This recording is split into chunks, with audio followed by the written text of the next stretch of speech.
Hopefully you're all here to learn about SharePoint Online and its extensibility options. My name's Troy Hopwood. I'm a program manager with Microsoft. I specifically work in the SharePoint Online team. And kind of a little bit on my background. Prior to joining Microsoft, I spent quite a bit of time as a developer working on customizing other hosted services. So SharePoint Online being a hosted service, that kind of attracted me to this position and to where I understood some of the pain points of trying to customize hosted services. So from joining Microsoft from the opposite perspective of working to, I own the developer story and working to kind of help drive that towards a more usable and extendable experience for you guys. So I'll be talking about where we're going with SharePoint Online version 1, and hopefully you'll agree with me that there's quite a bit of opportunity for developers.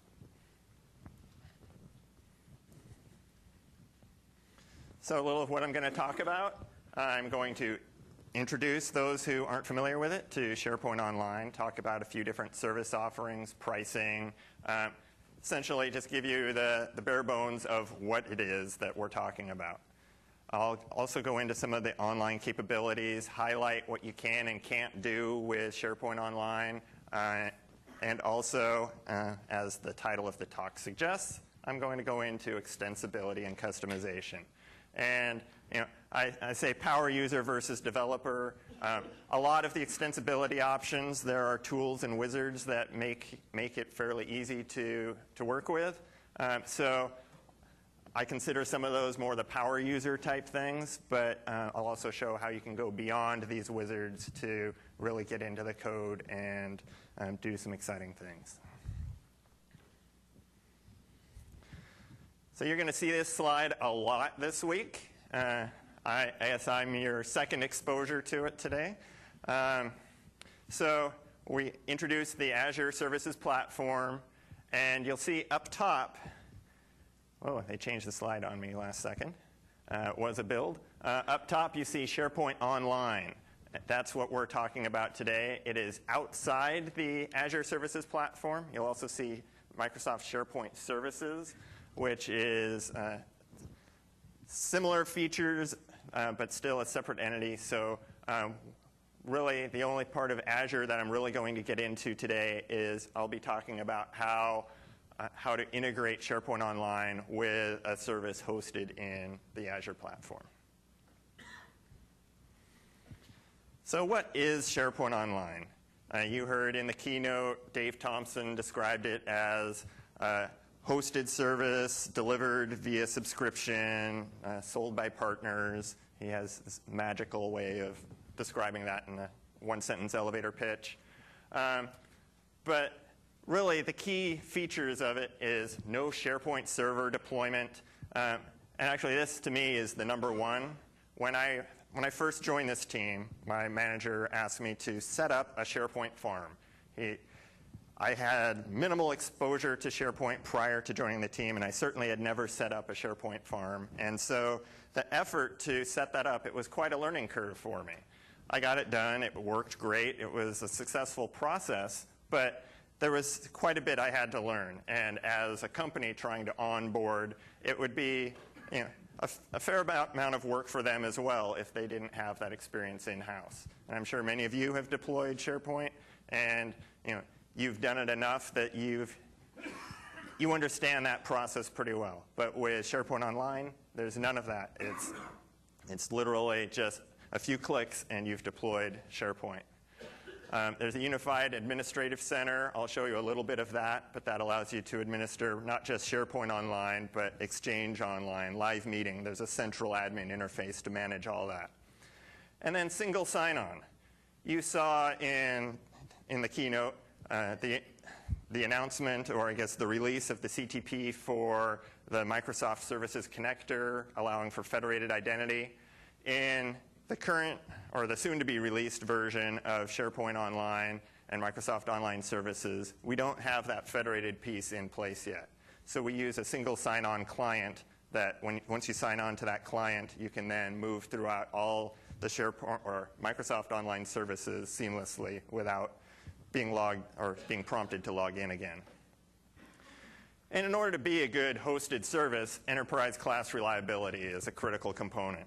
You know, have the 3 nines uptime with financially backed SLA, 24/7 support, forefront antivirus protection to make sure only clean files ever make it onto the server, and then off-site backup, geo-redundant data centers. So if something does happen, with your server, your data, our entire data center, we have that backed up in an enterprise class reliable way. So whether you're a small startup or a giant enterprise, you get that same level of service. So there's really two separate service offerings for SharePoint Online and Microsoft Online Services. You have standard and dedicated. Everything I'm going to be talking about today, or at least 99% of it, will be on the standard side. Dedicated we've had for a while with large companies like Coca-Cola, Energizer, though they're using that today. But the hosted multi-tenant standard offering is what's new. And the big difference there is standard is multi-tenant. You have many companies hitting one architecture, while dedicated you have one architecture dedicated for each company. And in order to go to dedicated, in order for it to be cost effective, you need 5,000 plus seats. For standard, our minimum is 5 seats. And you can have up to 1 terabyte of storage on standard. You can get more on dedicated. Dedicated also offers a few more features because they don't have some of the multi-tenant challenges that standard offers. So to give a little bit better comparison on what the differences are between standard and dedicated. And also, I'm often asked, how does SharePoint Online Standard, compare to Office Live? Really, the key difference there is Office Live is designed for internet hosting. It's actually the only service here that offers that. So anonymous access is offered via Office Live.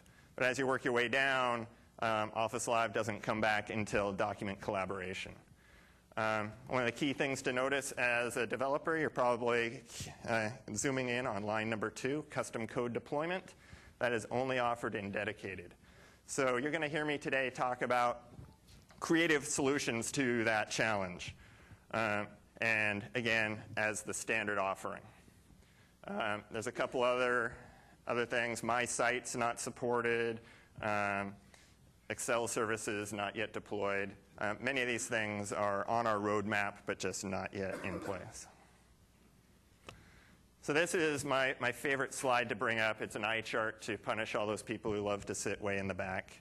And even the people up front probably can't even read it. I can barely read it from here. This is really, to encourage you to download the slide deck and look at this slide later, because this is a list of every feature or every high-level feature within SharePoint, comparing SharePoint Online, which is in pink, and the SharePoint Server product, which is everything. So everything in gray is not currently deployed in SharePoint Online Standard. So, really what to take away from this slide is that it's quite obvious SharePoint Online Standard is a subset of the SharePoint Server product. But you'll see that we've captured the critical features, the main workflows that people really need to use SharePoint. So some of the key scenarios from that slide: web publishing. That's a huge one where you can get your consistent branding through creating master pages. You can save content as a draft and work through the publishing workflow for approval. Document collaboration, everyone knows SharePoint does that, and SharePoint Online does that extremely well. Also, Office client integration. You saw in the keynote, there was a Visual Studios for Office, Visto, add-in for Microsoft Word. You can use Visto to integrate with SharePoint Online quite easily. You can work on documents offline with Outlook. You can integrate with Excel to generate lists. Publishing blogs from within Word, the key point there is intranet blogs. When you think blogs, you oftentimes think publishing out to the world. But when you're publishing to SharePoint Online, there is no anonymous access. So it's only people who have access to your site will that work. Access, InfoPath.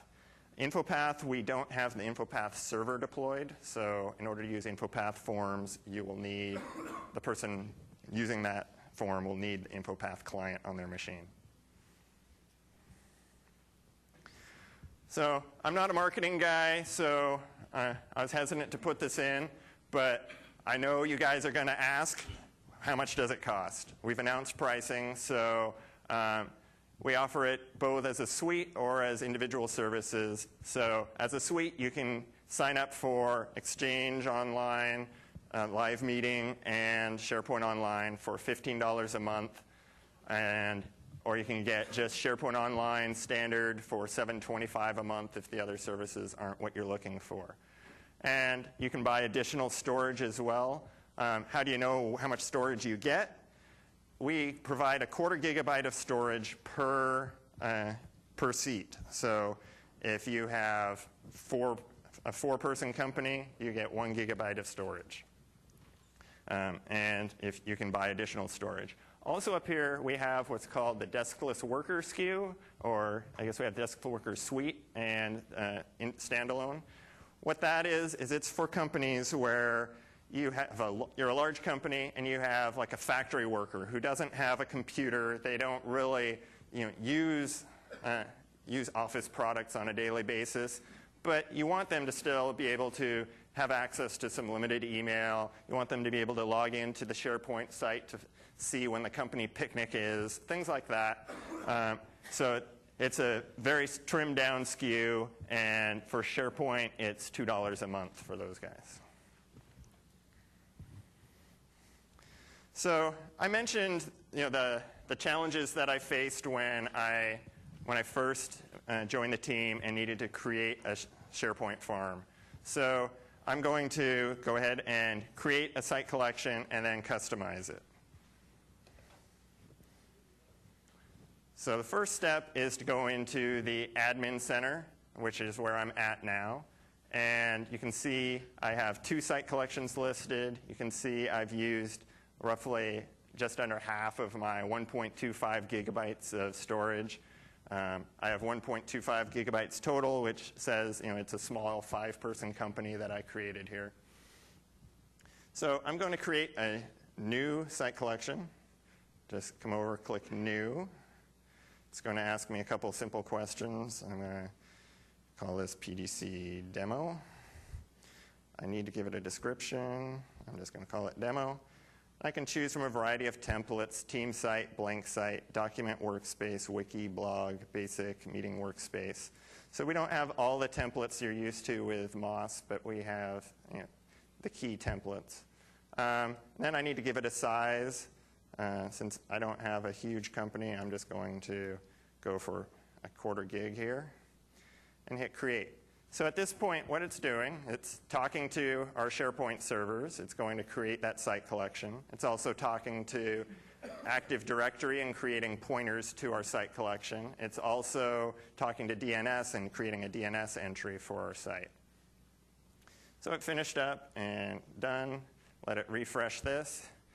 And since I mentioned that it's talking to DNS, what happens to me inevitably in a demo situation is every once in a while, it'll take a little while for that DNS to propagate. So rather than click on it and endure that normal pain, I'm going to just go to a site I already created. And you'll notice it didn't prompt me to log in. That's because I have the sign-in client running. And at this point, I have what looks like a typical SharePoint site.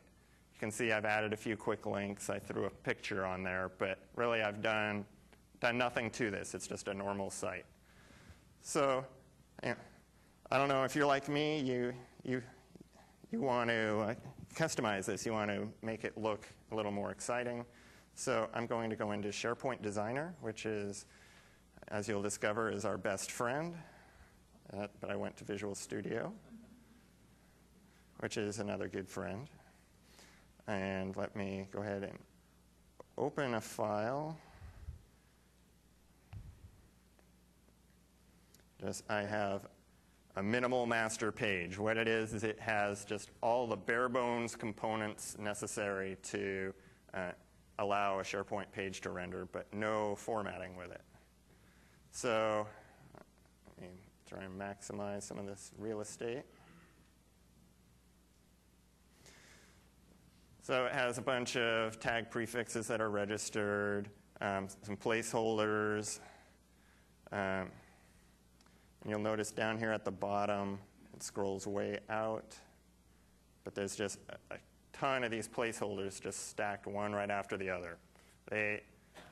These are all the pieces that SharePoint needs. It's the title, the branding, the logon functionality, search functionality, breadcrumbs, and other basic structural elements that make up a typical SharePoint page.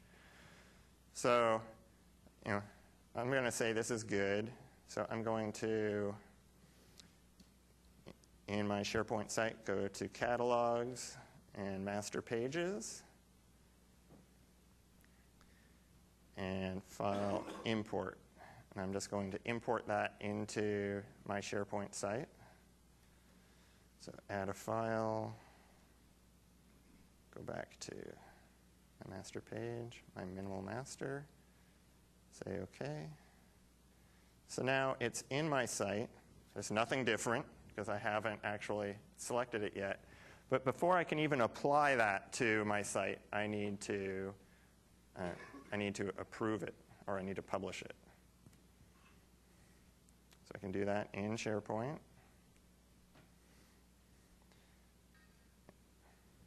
Interesting. Can't open it, but it opened it. Gotta like that. It's a demo. Try it again.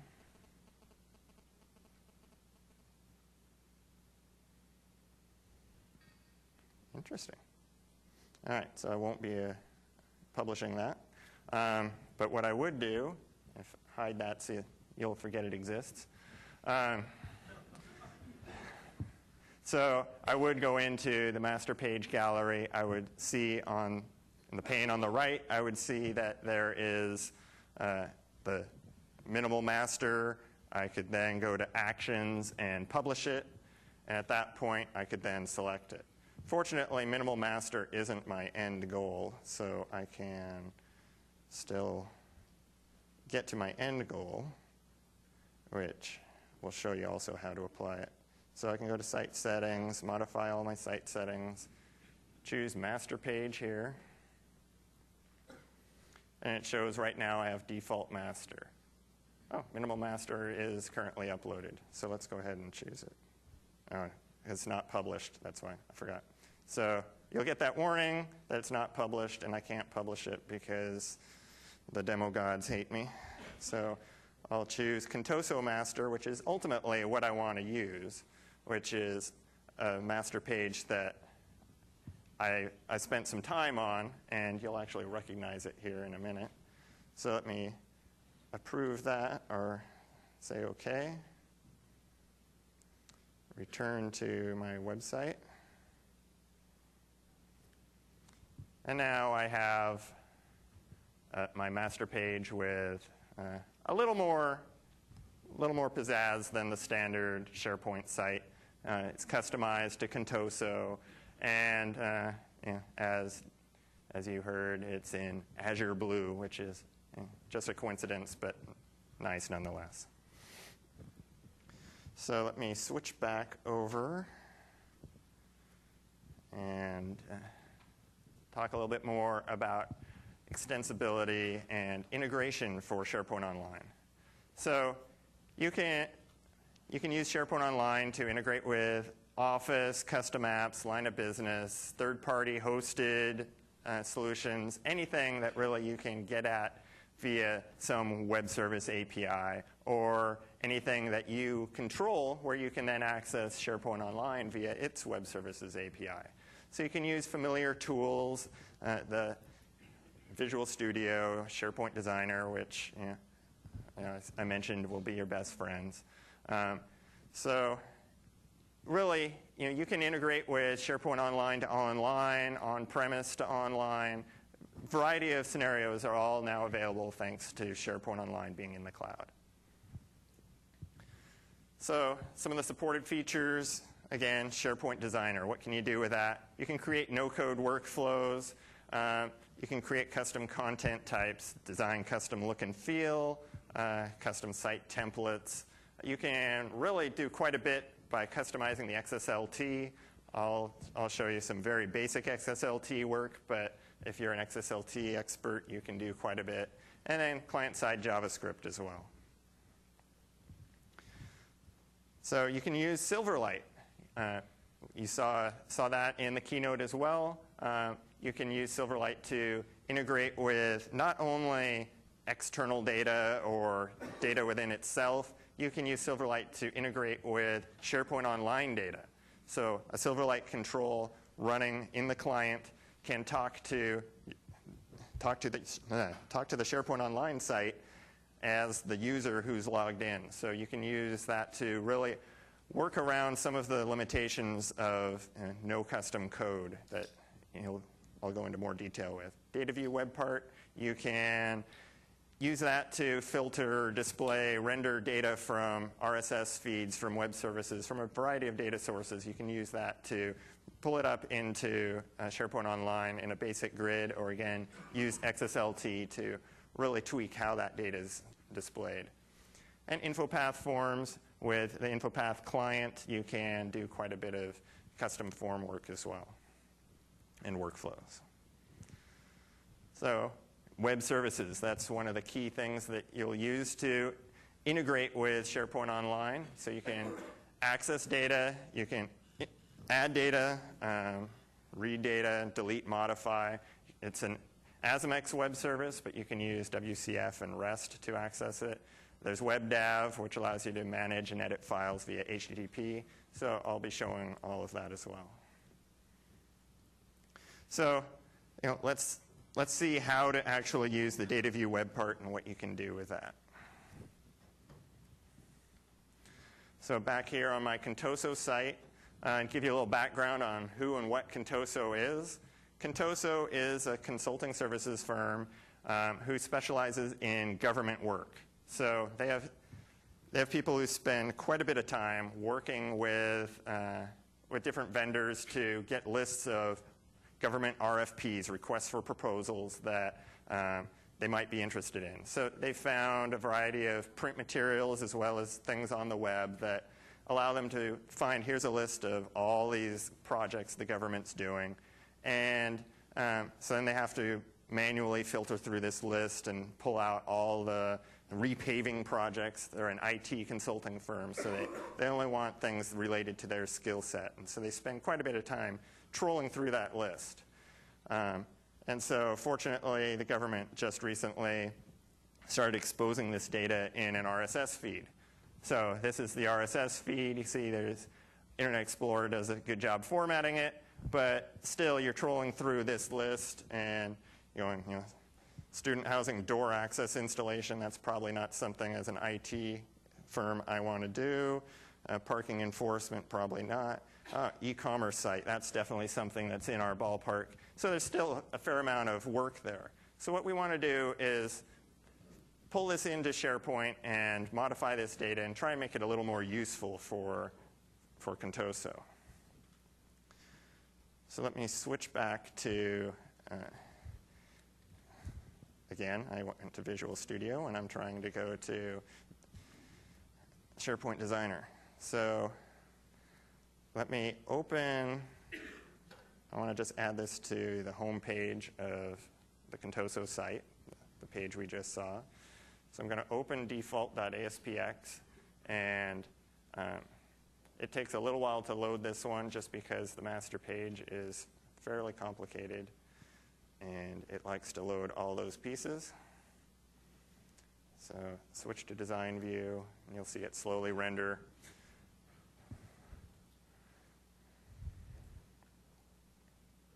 Actually, it's not displaying the proper master page. Interesting.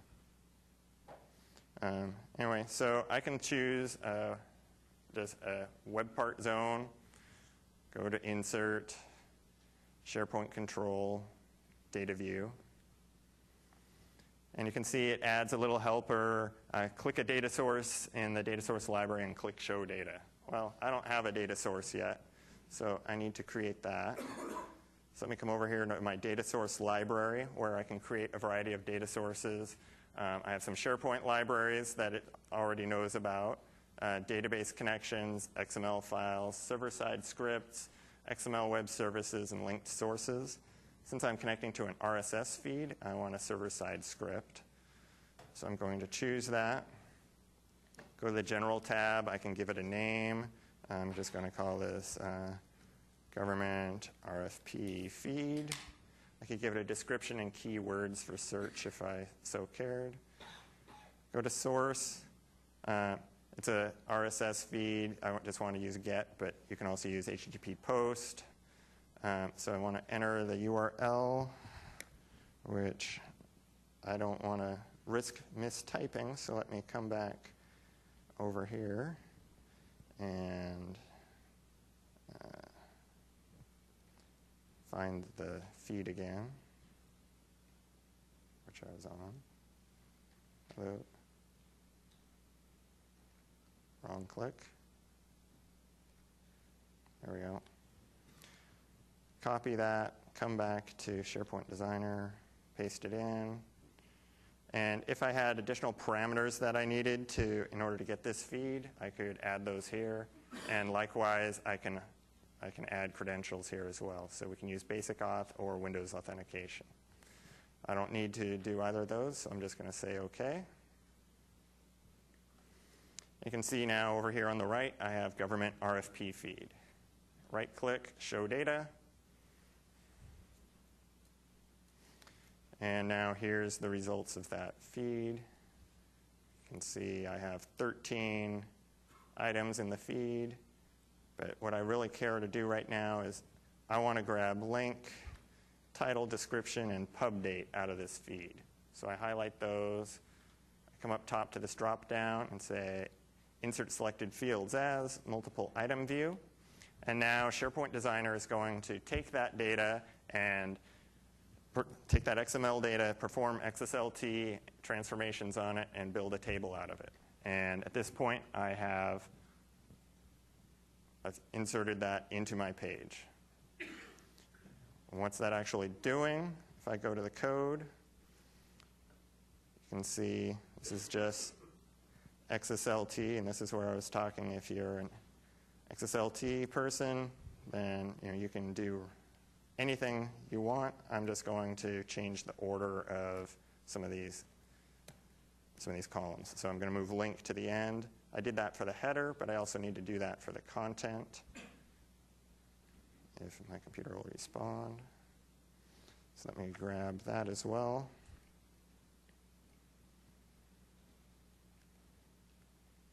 Cut that, put it down there. So go back to the design view, and we should see that the columns order has changed.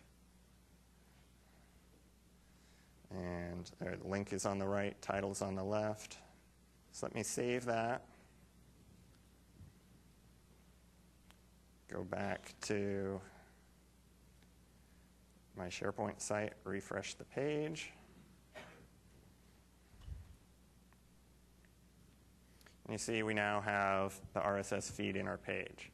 But this really isn't what I want. This isn't all that much more useful than the raw feed itself. We still have a bunch of data that we don't particularly care about. So let's come back to SharePoint Designer and do a little more work on this. So I can rename the columns. I'll call this project.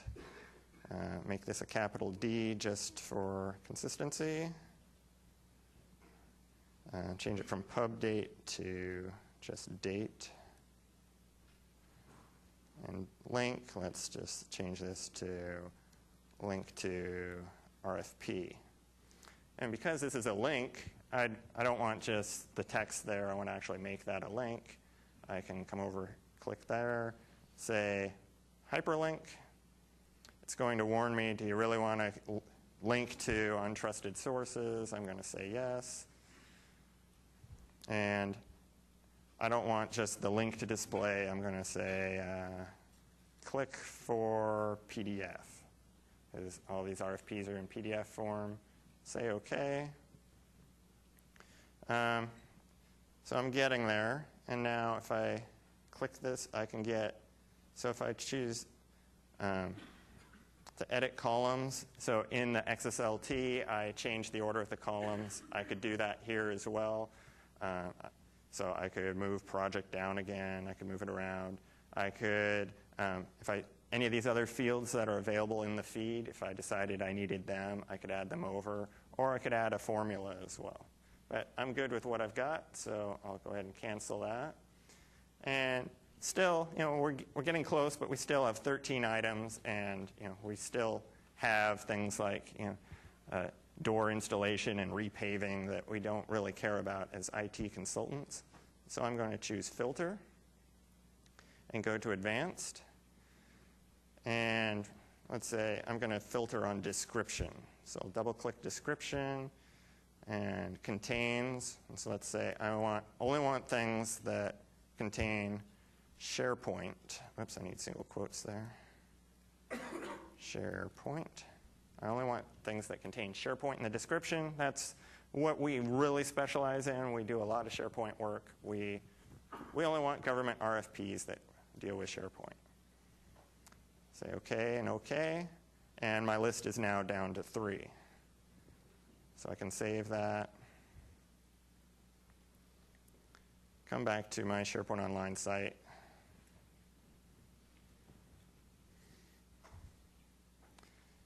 And refresh, and now I just have 3. And I have links that go to the PDF, so I can click that. And it'll pull up, there's my RFP for that particular project.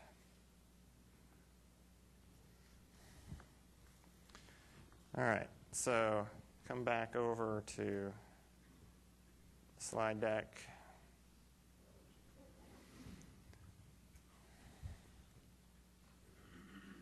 So what's not supported? You can't do farm-wide configuration changes. It's a multi-tenant environment, so this is a fairly obvious one. You don't want anyone altering server files, web configs, security policies, et cetera, that are going to affect other customers. And server-side code. That's the one that a lot of you are moaning about, but I think we have quite a few options to work around that, though I can tell you that that is a high priority on our roadmap to make sure you guys can do full server-side custom code, web parts, solutions, et cetera. So that means, no deployed features or solutions, no pluggable auth providers, no custom web parts, no site definitions, no coded workflows, or InfoPath forms with coded business logic. So that's anything that needs to be deployed to the server and executed on the server is currently not supported. So I'm going to now talk a little bit about what you can do via web services, and really what I think is a powerful solution to especially the no custom web parts limitation is show what you can do with Silverlight to talk to SharePoint Online.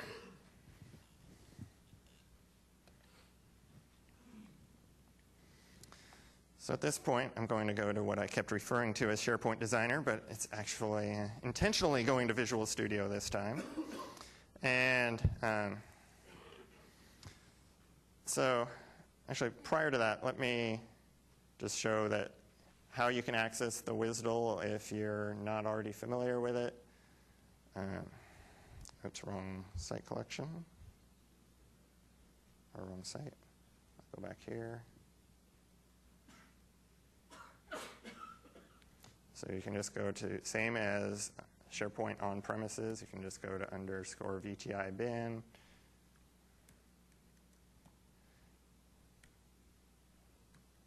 So I want the, well, let's just go there first. Ah.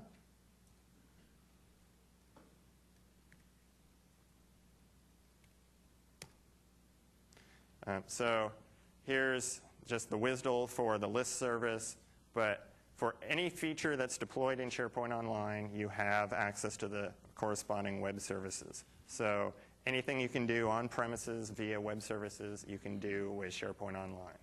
That's really an important thing to take away from this. So now going to Visual Studio, let's create a new project. Just create a simple console application.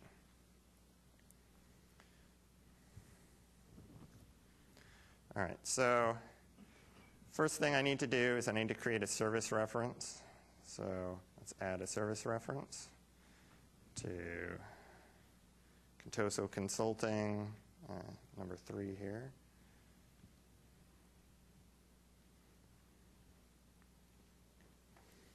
And you can see here's the service, the list SOAP. Here's all the operations that are supported. You can add a list, delete a list, get list, update list. You can do quite a bit of different things, all list related with the list service. Say OK.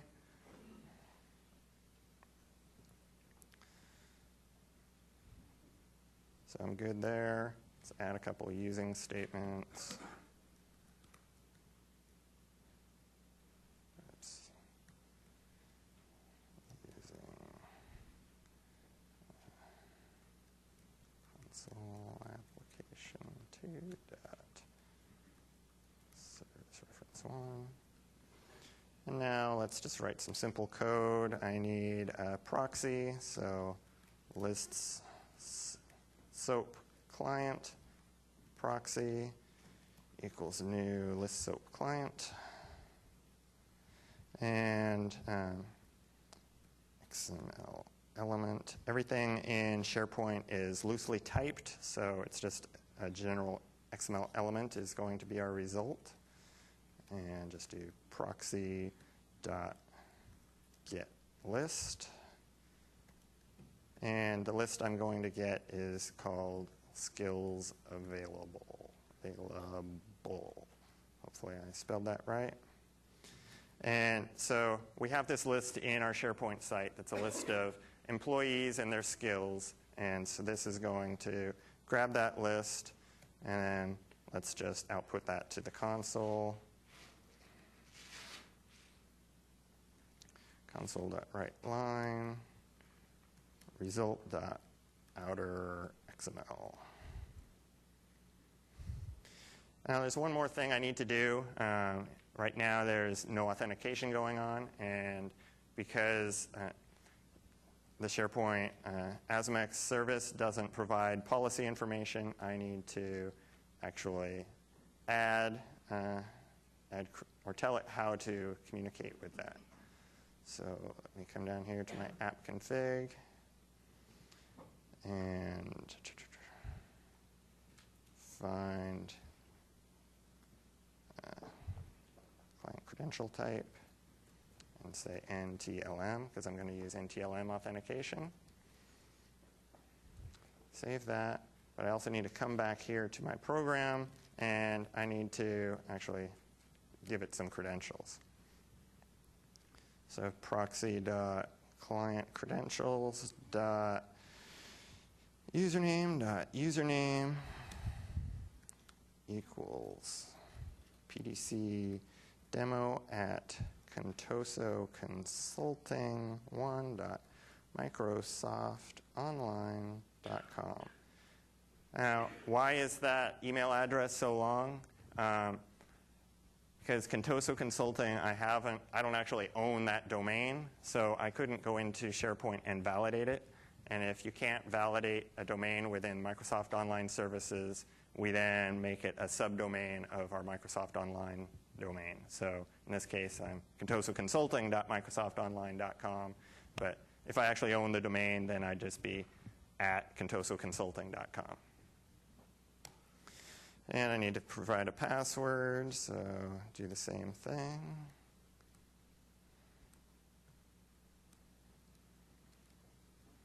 Test 1, 2, 3. All right, so theoretically, it'll build. Let's hit F6, it built. Control F5, let's run it in the console, see what happens. And I got back a bunch of XML. That's just a total clustered together, hard to read, so let's add a breakpoint, rerun it. Add a quick watch to results. Oops, hello. Why don't I see it? All right. Thank you. Still not there.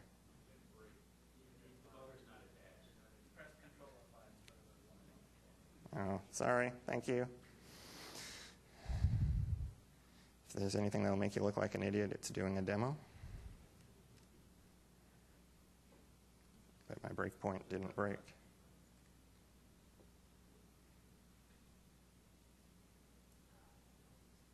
There we go. Now I can add a quick watch. Look at me. I did say I'm a program manager, right? All right, so result dot outer XML, and oops, reevaluate. Go to XML visualizer. So there are the results. A little more easy to read. Still a lot going on, but that's really just the metadata from that service. So now that we've created a basic, almost hello world application to talk to SharePoint Online. I mentioned Silverlight. So let's go ahead and do something similar, but using Silverlight. So I'm going to go new project again. And choose the Silverlight project, the Silverlight application. I'm just going to call this PDC Silverlight. Say OK. And by default, it's going to want to create a web application to go with it, and that's fine. I don't really need it, but I'll let it go ahead and do it because it adds a small helpful feature. So first thing I need to do is I need to create my XAML file that really describes what it is I'm building. There's a bunch of XML that needs to go in here, so I'm just going to drag it from my toolbar. You can see I'm creating a list box. I've got a few fields that I'm doing data binding on, and that's about it. So let's save that. And now let's go to the code behind it, and just like before, I'll do lists. Oh, I need lists. So client, which is wrong. So I'm going to add my usings using system.xml.link.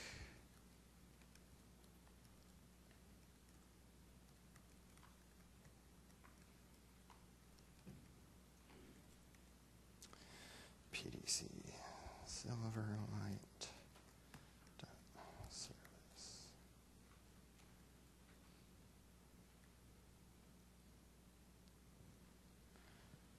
And why does it hate that?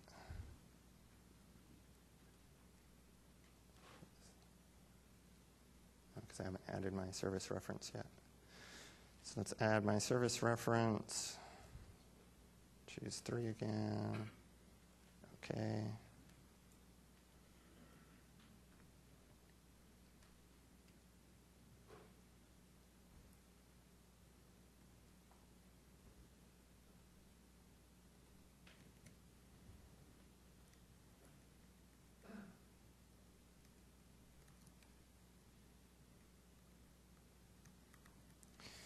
Using PDC Silverlight dot service reference 1.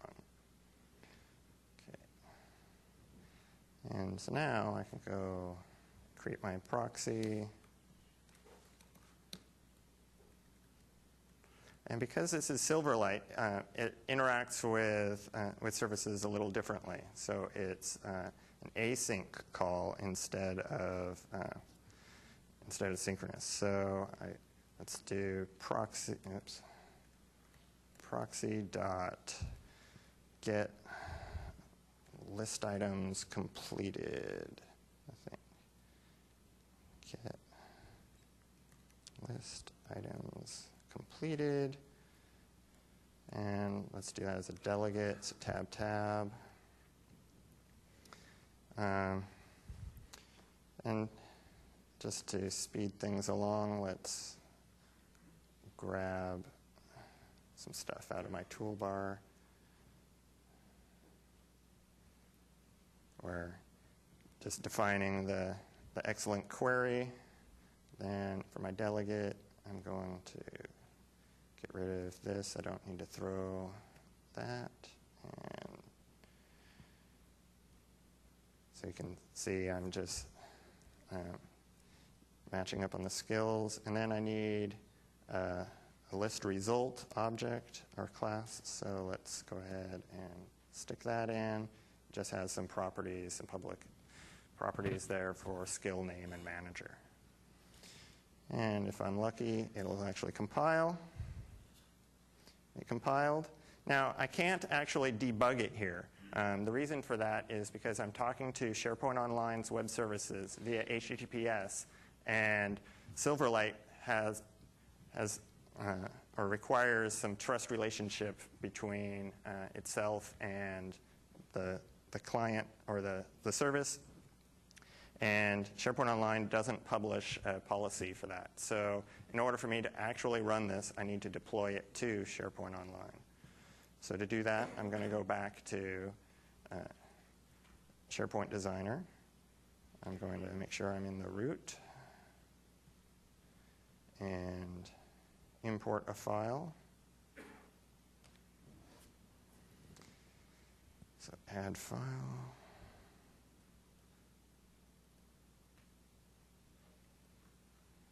So I'm going to grab Silverlight demo.xzap, say OK. So I've uploaded that. I still can't do anything with it. So I need to actually create a page that will import that or allow me to run it. So let me just create a new page. Let's create it from our master page so it gets the same look and feel. Contoso master looks good.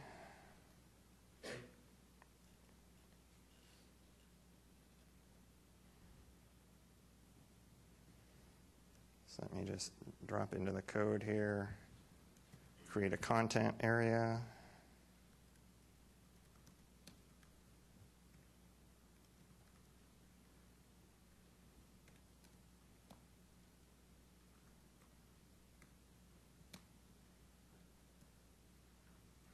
And call it placeholder main.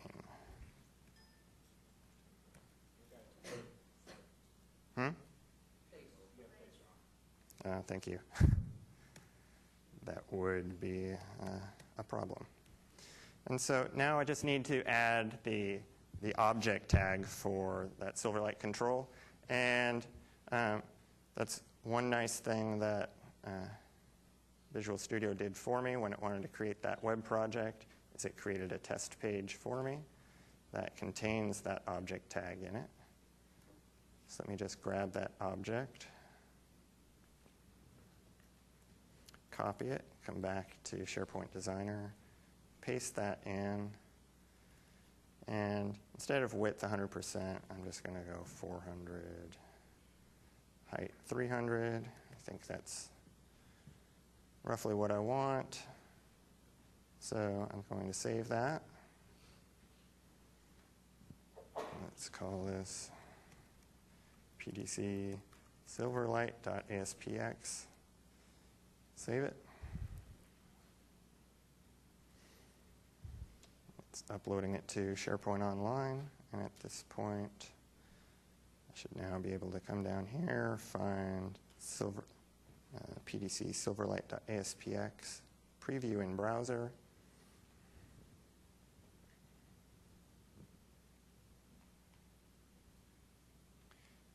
should see my control, which I don't. So let me cheat rather than have you guys watch me try and debug that. I'm going to come over here. This is what it should have looked like. So this is probably the least sexy Silverlight app ever made, but at the same time, what it does is it shows you the contents of that list in a Silverlight control on SharePoint Online. So the Silverlight control is using web services to access this list as me, the user of the web page. So it has built-in reusing of that authentication. All right, and in the keynote, you saw something that was a little more attractive than what I can build in a demo. So let me just, for those that weren't there, we have a demo. Come on. All right, so thanks to Infragistics, who helped us out with providing some gauges from their CTP for Silverlight 2, we were able to put together some pretty fancy gauges, and these are pulling data live from CRM Online. So this could just as easily be pulling from this SharePoint site or anywhere else, and shows that you can do some pretty dramatic things using Silverlight to work with SharePoint Online. Let me go back home.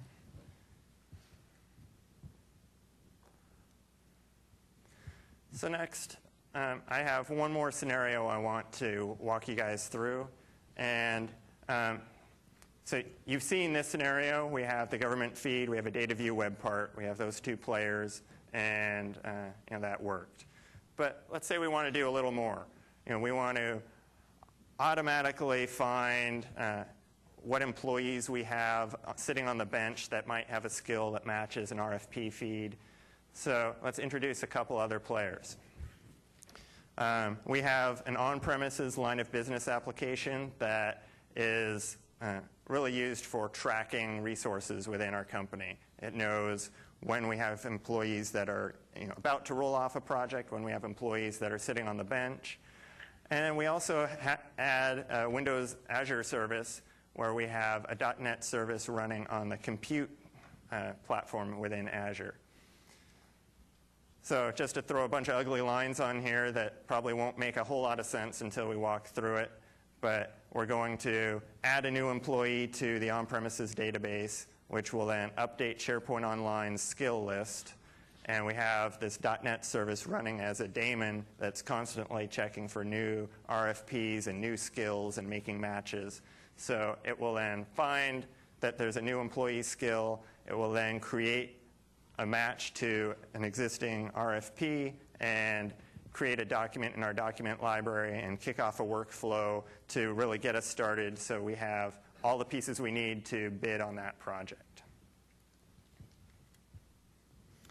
So let's jump back for one last demo.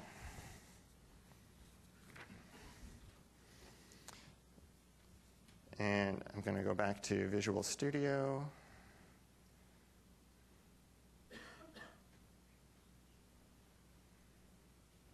It's going to open a file, my worker role.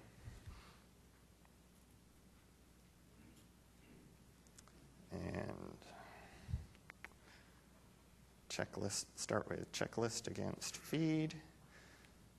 So here we're getting a list of skills from SharePoint Online with an X-link query. And then we look up the RFP feed. So let's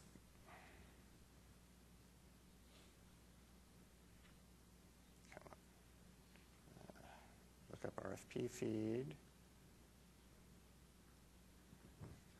where we get the feed, we find a match, and then we create the document in the document library. So we find the match, write an RFP doc.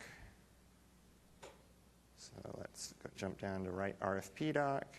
And here you can see that we're using WebDav to use a simple request to put that, and using REST to actually make that call.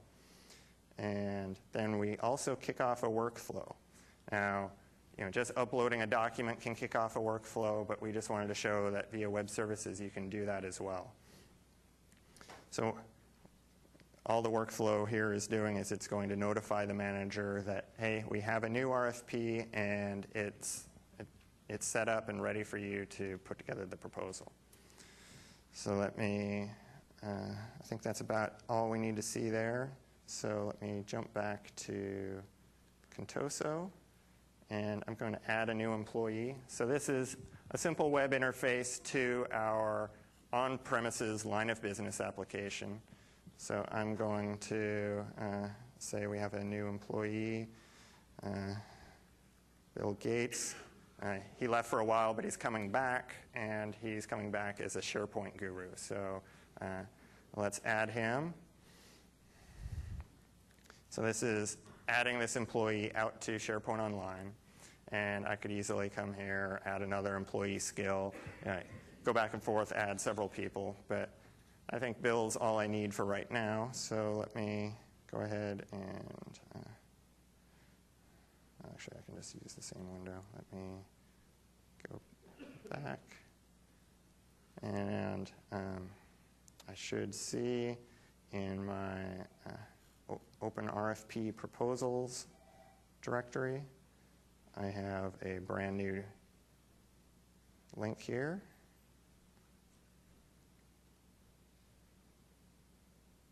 And we've created an info path form that is kind of the holding tank for all the pieces necessary for this proposal. So it contains information about the project.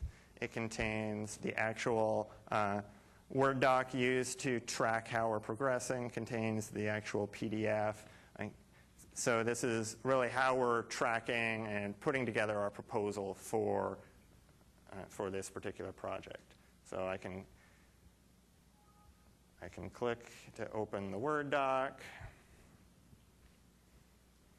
and I can update this on the status of the proposal, the actual proposal itself. And I can also click on the RFP and see that government RFP here. So that's pretty much the scenario we were shooting for. We wanted to come up with a way to have this trolling lists of RFPs and be able to merge that with our own data, and be able to really come up with a way to make our lives easier, to where we could get that data into SharePoint and kick off workflows, get people started on those proposals so we could get them done in a timely manner and win those bids. So at this point, I've shown you how to extend SharePoint Online with the data view web part, how you can do it with Silverlight, how you can use web services, and hopefully how you can work around that limitation of not being able to actually deploy code to SharePoint Online. I think you can still do quite a bit, and there's quite a bit of opportunity for developers like yourselves. So at this point, if there are questions, I can go ahead and take those now. I do ask that you use the mic. As one last thing, if you want to try it out, it's available in beta today. You can go to microsoft.com/online. Otherwise, I'm ready to ask questions. I also have Sharma Kunapalli here he's the product manager for SharePoint Online, so he can answer some of the more marketing questions that I might not be able to field. Yeah. Okay, then we won't use the mics. All right. So I have two questions. One, is there a migration path from our current hosted SharePoint information? My second question is, there's a lot of features you mentioned that you don't support. Can you give us any guidelines on when those things will be released? All right. So the first question was on migration path from current hosted SharePoint, so hosted elsewhere, not SharePoint Online. So we don't have any tools that provide that migration, but there are several ISVs that provide some very powerful tools to do that. And right now, they're doing such a wonderful job with it that we're referring all that to them. Metalogic Site Migration Manager is one of the tools I recommend. And question 2, did you want to? Can you repeat question 2 again? What about the roadmap? When will server-side code be supported? Okay. Things like SQL reporting services, when will that be? All right. So the second question was, when will these additional features be supported, server-side code, et cetera? So on the server-side code, we are looking to support that in the next version of. Could you use the microphone, please? So, in the future versions of SharePoint Server, we will have some of the multi-tenant capabilities that will make these happen. Okay, I don't have a solid guidance on the time yet, but when that gets enabled in the server, we will have, the online pieces also enable those custom site code because you need partially trusted code capabilities. What about SQL reporting services? I don't know the answer. SQL reporting services is not directly on our SharePoint Online roadmap, but as part of the Azure Services Platform, that's definitely being worked on right now, is about all I can say. Yeah, up front.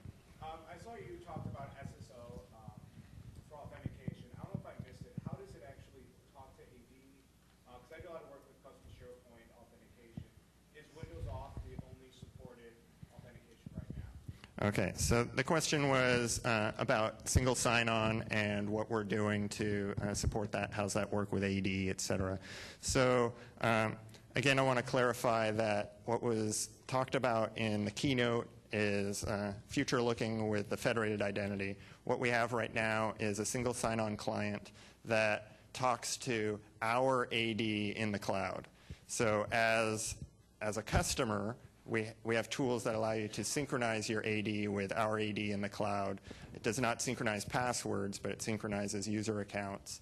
So you can, if you have a large company, you can import everyone out of your AD into AD in the cloud and get up and running quite quickly. There was some other part to your question. Is it only Windows Auth then? Yeah, actually,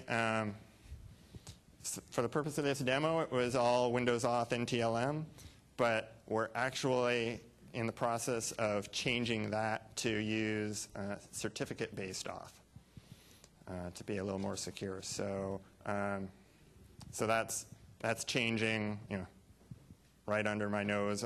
It's very soon we'll be updating the beta with cert auth. But yeah, that's our main auth at that point. Yeah. When does it come out of beta? We're not announcing when that is yet, but it is before the end of the year, definitely. We're getting very, very close, and we're all getting pretty excited to see this thing come to reality. And the final release, the date? Yeah, that's what he was just asking. It'll be released before the end of the year. We don't know the exact date or haven't announced that yet. Is there a reason why there's a 1 terabyte limit? Will you extend that for large organizations? Yeah, the question was, why is there a 1 terabyte limit? It's subject to change. Right now, that's just a number that we feel we can confidently manage. It comes to really how to manage your back-end data. As many of you know, working with SharePoint, large site collections become quite unruly and difficult to manage. So we're based on our site collection size limit of 50 gigabytes. We decided that 20 site collections was a reasonable number to offer at this point, and that comes to 1 terabyte. The future will change. Yeah, that's definitely up for changing, and it's just a number we're comfortable with right now, and we want to, we don't want to just jump out of the gates with a big number and run into issues. I mean, as Ray mentioned this morning, the web tier is all about scale. So obviously 1 terabyte is really small, but we are walking out the door with that. Yeah. In order to use SharePoint Designer to add a web part to the default page, can you do that in the browser itself as you could in WSS and MOS? Yeah, the same way you would there, definitely. You can, just go edit the page, and, then you have the edit view. You can add web parts that exist. Data view web part, however, is a unique animal where you can only do that in SharePoint Designer. And as far as the existing web parts you have to choose from, it's just out of the box what's in WSS, or is it a subset of that? It's WSS Plus. Yeah. So, I mean, it's based off of MOS, but there are quite a few MOS features that are currently disabled. So it's WSS plus a little bit of MOS at this point. Which MOS features are enabled? Yeah, I knew I shouldn't have said that because then you'd quiz me. And publishing is a MOS feature. There's really like publishing and one other that for the life of me, I can't remember. Yeah.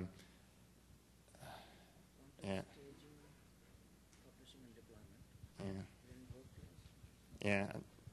Yeah. I don't know. I'm sorry. I'm useless there. I mean, I don't mean to put you Yeah. on the spot. Will you be on the floor at all in the Microsoft Pavilion? Yeah. Answer some of these questions later? Yeah, I'm actually heading over there at 2 o'clock today. But yeah, definitely I'll be there throughout the week, off and on. And yeah. Yeah, so I do want to say that, we are heading in the direction of server service parity. So we don't want our customers to choose service or server based on features. It should be based on other business skills. I totally agree with your point that we have less features than what the server is capable of today, but we are heading in the direction of full capability to the extent that it makes sense. Probably there are some 1 or 2 esoteric things that won't make sense in the online world. That server, it makes sense, but that's the general guidance I can give you. Yeah. What about extranet and internet connections? Is that a licensing issue or a technical one, or why don't you provide that? Yeah, so extranet is supported in terms of if you set up an account for a client or something like that, that works. And that was kind of the scenario that was talked about in the keynote, if you saw that. But the anonymous access thing, it's more a matter of, it's not a licensing issue as much as it is just infrastructure, and there's quite a bit of work that needs to be done to support that in terms of, when you have, the finite number of users, it's one thing to build scale for, but when you start allowing anonymous access, we need to just make sure we do that right to where one company allowing anyone to join doesn't suddenly become super popular and affect other tenants, things like that. So we're just being careful and making sure we do it right. Right. So that's a frequently asked feature, but today what you can do to collaborate with vendors is have them assign a user in your account and they can share it. But it's in the roadmap. Yeah. You said the dedicated is 5,000 or above. 5,000 seats and above, yes. Would deskless people count against that 5,000? No. No, they don't. So that's 5,000. Yeah, so you need to have 5,000 information workers. This is, for deskless, it's on top of that. Just for the dedicated, and mainly because on the dedicated, it is hosted on each customer has their own infrastructure, so there's a lot of fixed overhead just to bring things to a reasonable cost. So that's the main reason why you have the 5,000 limitation on the dedicated side. Because we've got a situation where we have about 16,000 deskless people. Yeah. Do you have any? And then we have somewhere in the neighborhood of probably 1,000 standard users. Right. I would say you should go with the standard offering then. You have the 1,000 IWs, information workers, and the rest of them the deskless. You don't need the dedicated side, I think. Again, it depends on your business needs. I'm not going to try to put words in your mouth. But. Yeah, Brent? Are there search services available in the online? What do you mean? What do you? Oh, search. I'm sorry, I misheard. Yes, search is available. So it's using Moz search for that. So there's a Moz feature for you. So you can create new scopes? Yeah, see, you guys just aren't satisfied with the simple answer. Yeah, I'm good at that. So you can create search scopes to scope it down, but you can't scope it out. So like you couldn't create a search scope to search a different site collection. You couldn't create a search scope to search some internet website. So search is already scoped to that site collection, and you can scope it down more, but you can't scope it beyond that site collection. Is there a blog that we can follow about this technology? Yes, there is. This website. Thank you, right? I don't know if this is a Yeah. This doesn't take you to it. On MSDN, there is a blog for it. I came ill-prepared to provide you that URL. If you stop by the SharePoint Pavilion, either I can give that to you later or someone else there, I'm sure, can answer that. But yeah, we update that fairly frequently with tips and tricks and just general progress on where we're at. How many people is in the team working on this?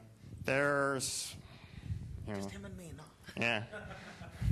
Yeah, it's just me part-time on weekends, and No, there's the a few. online services group as a all-up thing is quite big. I think it's under Dave Thompson, probably, 1,000 employees probably on the engineering side.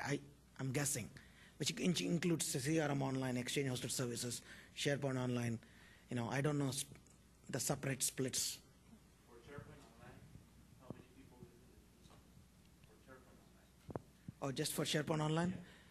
On the engineering side or marketing or the whole? I don't know how to answer that question. I don't have a count. More than us. I don't know. There's a lot of us, and yeah, there's also a lot of sharing of rules. That's what makes it complicated. There are people who work on all the different online offerings. So, probably people that touch SharePoint Online, it's in the hundreds.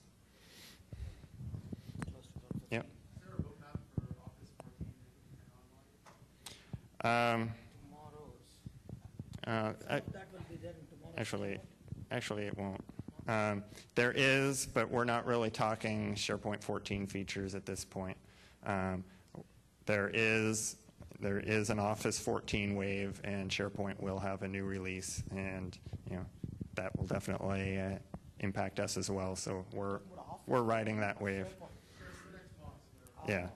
So there is a wave 14, and we're definitely a part of it with the online. And I don't have any specific features other than what we've talked about, roadmap, that you can be pretty confident we're going to be addressing. Yeah, did you have a question back there? What's your migration scenario from what you're doing here to Office 14? Are you going to migrate everything seamlessly for everyone? Yes, we are. That's actually on my plate to figure out, and I haven't even begun that thought, other than that it's a daunting task. It's a large Microsoft scale problem to seamlessly move customers from the Wave 12 architecture to Wave 14, whatever that is when it comes. And the plan is really, anytime we have a major release, we're not going to force customers to upgrade instantly. It'll be up to you when that happens, within reason. So, I'm sure we'll have a lot of customers who want to be migrated immediately, and others who will want to wait and see how it pans out, and we'll support both scenarios. And we'll do that migration for you. Yeah. So, one more if anyone's got it. All right. Thank you for coming.